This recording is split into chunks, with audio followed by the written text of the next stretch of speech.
Nako, ito po ang tanong ngayon, lahat ba nakapagpagas na? Dahil simula nga kaninang alas 6 ng umaga, epektibo na naman ang taas presyo ng ilang produktong petrolyo. Umaaray ang mga tsuper at motorista dyan. Nako, ang panawagan nga ng ilang transport group, kaunting taas pasahe, please. Nako, para sa update na yan, makakasama natin ang ating traffic dito na si Mondi Lopez, live mula sa Dapitan Street sa Quezon City. Tito Mondi, gaano ba kalaki ang itataas ng presyo ng petrolyo? Sumasayo pa rin. Okay yan. Yes, Mami Chiki, di ba? Ang taas. Ang taas. Di ba? Ganyan kataas. Ang tinaas ng presyo na langis dito. Mami Chiki, team commute. Nako, papalis pa rin ang bahay nila. Kaway-kaway po. Sabay. Ito na, nandito nga tayo sa Dapitan, Quezon City. Umaaray na nga po talaga tayo sa presyo ng langis. Di pa nga tayo nakaka-move on last week. Aba, ito na naman. Tataas na naman at tumaas na nga itong kanina alas 6. Kanina makita natin dito, may mga jeepney po na nagpagasolina na. Pero kagabi daw na mas madami pa. Kaya naman ito, yung pagtaas ng presyo natin, simula ngayong araw, March 3, yung presyo po ng gasolina ay 1 peso and 90 centavos kada litro. Samantala po sa diesel, 1 peso and 20 centavos naman kada litro. At sa kerosene naman, 1 peso and 50 centavos. Okay, kabisado natin per litro. Pero sa pagtaas po yan, meron pong grupo na nagsusulong na taasan din ang pamasahe. Ito na po, makasama natin ang National President ng Pasang Mazda, si Ka Obet Martin. O, di ba? Ka Obet. Morning, Mundi. Ka Obet, kasing kapatid. Di ba, pwede no? Umaga sa programa ng TV5. Ayan, thank you sir. Ka Obet po sa pag-isip niyo po. Ito, Ka Obet, una kong po tanong, naalala niyo po ba yung una naging pagtaas po ng pasahe noon? Noong iyan kasi, Mundi, Kailan po ba yun? dumaan siya noong 2023. 2023. Oo, kung di ako nagkamali, that was September or August.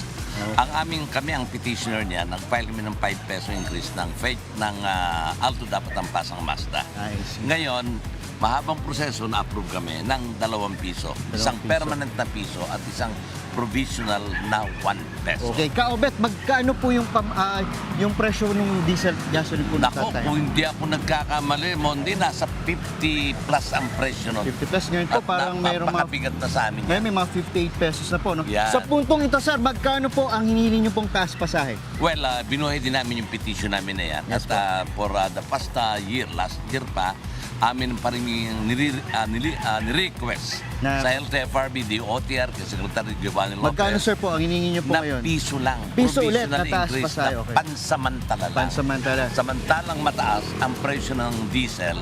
At siyempre tayo naman, Monde, no? May mga puso rin tayo tandaan. Yes, sir. Para matugunan natin yung pangailangan ng ating kababayan. Okay. At ang pangako ko bilang petitioner, pag nag-normalize, ibababa natin sa ating presyo.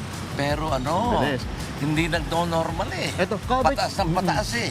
Correct, Ka Obet. Itong Oo. pagtaas ng pagtaas, masasabi niyo po ba na gaano po ba kalaki yung nawawala sa kita po ng mga jeepney driver, jeepney operator natin? Tapos, magkano po ba yung nagiging take-home pay po nila?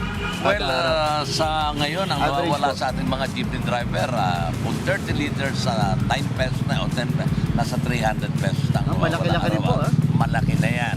May pangkapi na, may pang-almusal na, may pang-hapunan Kung ano ng na pobre sila, sir. super natin. Okay. Kanya nga kami nakikipag-ugnayan sa ating pamahalaan, Ayan, pag-usapin DOTR, natin. sa ating LTFRB, upang matugunan ang aming kahilingan na ito'y pansamantala. Apo. At pag nag-normalize, ulitin ko, ibabalik Bababa natin nila. dati. Monte, ginawa na namin to during time of the Duterte administration. Correct. Na nung bumaba ang presyo 30 pesos per liter, kami mismo Ang nagpunta nagano ng LTFRB, we request the chairman, former chairman Delgra, ibaba natin ang piso. Okay. Ginawa namin yan. Ka Obet, kapag ito po ay hindi po natuloy na o na-stop na po yung pagtaas ng presyo po, kayo po ba, willing po ba rin kayo na maging solusyon po itong tinatawag na fuel subsidy po? Sapat na po ba yun para hindi na po itaas ang pamasahe natin? Well, yung ugnay namin kay Chairman Vigor Mendoza, Attorney Vigor Mendoza ng LTFRB, ang hinihiling namin, okay, huwag na magtaas. Pero, i-operate ang mga kolorum ng jeepneys na nag-ooperate sa atin. At tapos ang fuel subsidy, huwag natin paabutin ng $80 per barrel.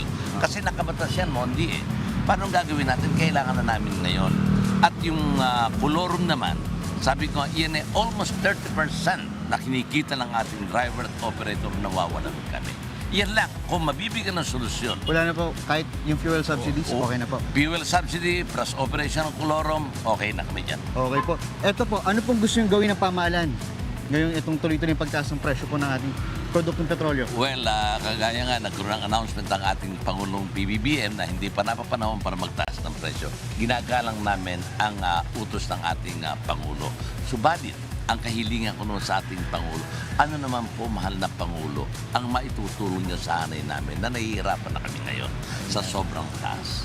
Sa pamamagitan po ng istasyon TV5, nananawagan ako sa ating Pangulo, sa ating kalihim, sa ating chairman ng LTFRB, na tulungan kami sapagkat hirap na ang mga driver at operator.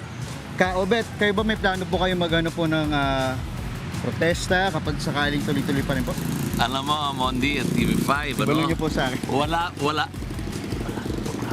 Okay, meron daw. Kasi hindi. Meron pa wala? Meron pa wala? Wala. Wala daw. Okay, Hindi, sige po na. hindi solusyon yan para lamang mako aming minimite. Okay. Naniniwala ako sa upuan, sa isang pagtutulong ay makukuha namin ang aming hinihiling sa ating Ayan, pamahalaan. maraming salamat Ka-Obet. Dahil sa napakarami niyo po pinaglalaban. Ito, Ka-Obet, bunot rin po kayo. Siyempre, hindi kayo makaligtas sa akin may waging jacket. Bunot po kayo dito. Wow. Ayan. Ano ba buburo? Oh, di ba? Para maalala niyo po ako, di ba? Ako po, Mondi, ang pangalan po nito ay Okay. Monde. Pakita po natin. Ayan. Huwag niyo po kalimutan na interview ko po kayo. Maraming po salamat. Thank you so Ka-Obet, much. ito, mabilis lang po. Komisahan tayo. Ito, isa sa mga jeepney driver natin. Ka-Obet, salamat, sir. Mabilis lang po na komisahan. Ano po mas reaction niyo po na talagang tumataas talaga ang ating, Mataas talaga. Gas. Wala tayong magagawa. Wala po? So, anong ginagawa niyo po kung walang magagawa? Dapat matanggal yung may bilik yung coding para at least may kikitain kami. Okay. Nakabiyahe Yung na ba coding kayo? lang. Hindi Wala pa? pa nga eh. Madal, di pa nakabiyahe. Ito, may pabigas kami mula sa Good Morning Kapatid! Di ba? Yan muna natin live update dito sa Dapitan, Quezon City. Back to studio. Ganun po tayo. Ayan. Tawid tayo. Sir. Naman Tito Monty, at sarap naman kausap talaga si Ka-Obet. Masarap ka rin naman kausap Tito Monty, pero ang dami namin natutunan. Maraming salamat sa inyo, yes. Mga kapatid, Mondi Lopez po, manatiling updated sa lagay ng trapiko sa mga pinakaabalang kalsada sa Metro Manila. Mag-follow at subscribe na sa social media pages ng News 5.